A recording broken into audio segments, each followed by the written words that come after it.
ফেরত চাইছি। আমরা ২৯টা মেম্বারের মধ্যে ১৮ জন অনাস্থা জমা দিলাম। আমাদের দাবিটা হলো যে আমরা আমাদের অধিকারটা ফিরে নিতে চাইছি। দুর্নীতির বিরুদ্ধে আমাদের যেমন একটা প্রতিবাদ রয়েছে, একইভাবে অসম্মানিত হয়। প্রতি পদে আমরা অসম্মানিত। আমাদের পঞ্চায়েত সমিতিতে আমাদের যাওয়া না যাওয়া কিছু আসে যায় না। আমাদের কাজ করার অধিকার নেই। আমাদের যে সেক্টর যেখান থেকে জনগণ আমাদের নির্বাচিত করেছে, সেখানে আমি কি করব, আমি কি চাইছি, জনগণ কি চাইছে সেটা বলারও জায়গা আমাদের পঞ্চায়েত সমিতি ছিল না। দুর্নীতি বলতে আপনার রাস্তাঘাট কোনো জায়গায় কাজ হয়নি তার স্কিম করে উঠে যাওয়া, নিজের ইচ্ছা মতো দুর্নীতির একটা বড় ইস্যু হচ্ছে যে আমরা জানি না কোথাও কাজ শিডিউল হয়ে যাচ্ছে, আমরা জানি না কোথাও টেন্ডার হচ্ছে, টেন্ডার হলে আবার আমাদের কাছে কিছু চাওয়া হয় না। এইগুলো সব অ্যাড হচ্ছে আর কি দুর্নীতির মধ্যে। এবং আমরা সব দলের এসডিও সাহেবের সাথে দেখা করলাম, ওনাকে আমাদের যে মেম্বাররা সই করে সব জমা দিলাম।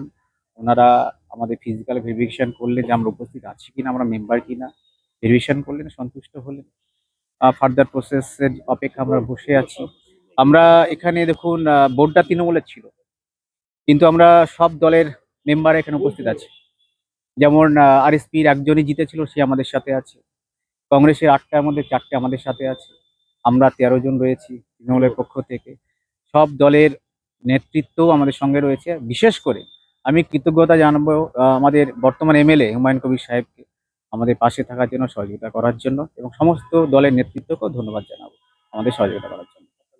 আব্দুল সেলিম মন্ডল, আমি সদস্য তৃণমূল। অ্যাকচুয়ালি উনি আমাদেরকে আগামী দিনে যেন এইভাবে এগিয়ে চলি সেই কথাকে বিশ্বাস রেখেই আমরা জনগণের কাজ করব এবং ওনার প্রতি আরো একবার সম্মান জানিয়ে আমরা আমাদের পঞ্চায়েত সমিতিকে আগামী লক্ষ্যে আমরা পৌঁছাবো জনগণের। আজকে ১৮ জন সদস্য জমা দিয়েছি। টোটাল ২৯ জন সদস্য আছে বর্তমানে।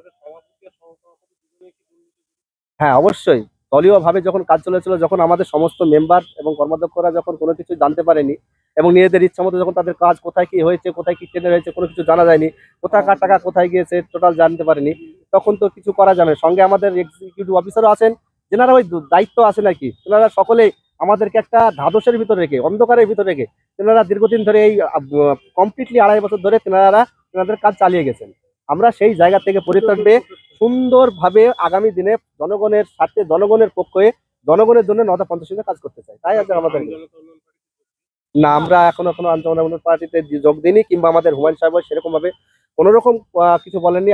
উনি আমাদেরকে বলেছেন তোমরা স্বাধীনভাবে কাজ করো, স্বাধীনভাবে পঞ্চায়েত সমিতি চালাও, দুর্নীতিকে বন্ধ করো, জনগণের কাজ করো, আমরা তোমার পাশে আছি এবং নিজের নিজের দলে থেকে করো, তাতে কোনো আপত্তি নাই, তোমরা শুধুমাত্র দুর্নীতিকে বন্ধ করো। ওনার এই কথায় আমরা খুব ইমপ্রেস হয়েছি এবং সেই জন্যই ওনার কথা মতোই আমরা এই নওদা পঞ্চায়েত সমিতিকে আগামী দিনে একটা সুন্দরভাবে সোনার নওদা পঞ্চায়েত সমিতি হিসাবে উপহার দিতে চাই। এই জন্য ওনার প্রস্তাব করেছি। আমার নাম তমাল শেখ, নওদা পঞ্চায়েত সমিতি বনভূমি কর্মদক্ষ। আমাদের এই যে দীর্ঘদিন ধরে এই যে দুর্নীতি চলছে, সেটা নিয়ে আমাদের পাশে আজ পর্যন্ত কাউকে পাইনি।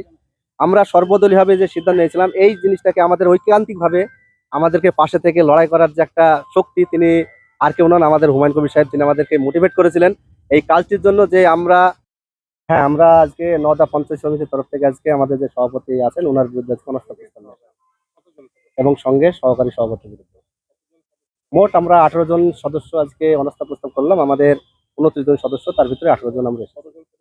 ২৯ জন, একজন এখনো সে নির্বাচন হয়নি, তাই আমাদের এখন বর্তমান সদস্য সংখ্যা ২৯। সংখ্যাগরিষ্ঠ সদস্য। অ্যাকচুয়ালি সভাপতি এবং সহসভাপতি দুজনের বিরুদ্ধে আমাদের অভিযোগ। দীর্ঘদিন ধরে আমাদের এই যে নওদা একটা বিশৃঙ্খলা পরিবেশ, দুর্নীতি থেকে শুরু করে সমস্ত জায়গায় একটা জনগণের কাজ, যে সমস্ত কাজগুলো আমরা করতে পারিনি। একসময় দলের দাবদাবা থেকে শুরু করে ওই সভাপতি আমাদের যে স্বাধীনভাবে বিভিন্ন কর্মদক্ষ আছেন যারা নিজেদের কাজকে সম্মান পাননি, সেই সম্মানের খাতিরে এবং নিজেদের জায়গাতে কাজ করার অধিকারকে সামনে রেখে এবং জনগণের হয়ে, জনগণের স্বার্থে কাজ করার জন্য আমরা আজকে এই পদক্ষেপ নিয়েছি। আমাদের এখানে মোট ৩টে দলের আছে। প্রথমত তৃণমূল কংগ্রেস, তারপরে ১৩খানা, আর আপনার কংগ্রেসের আছে ৪টে এবং আরএসপির আছে একজন। আমার নাম তমাল শেখ। আমি এখন বর্তমানে আছি বনভূমি কর্মদক্ষ।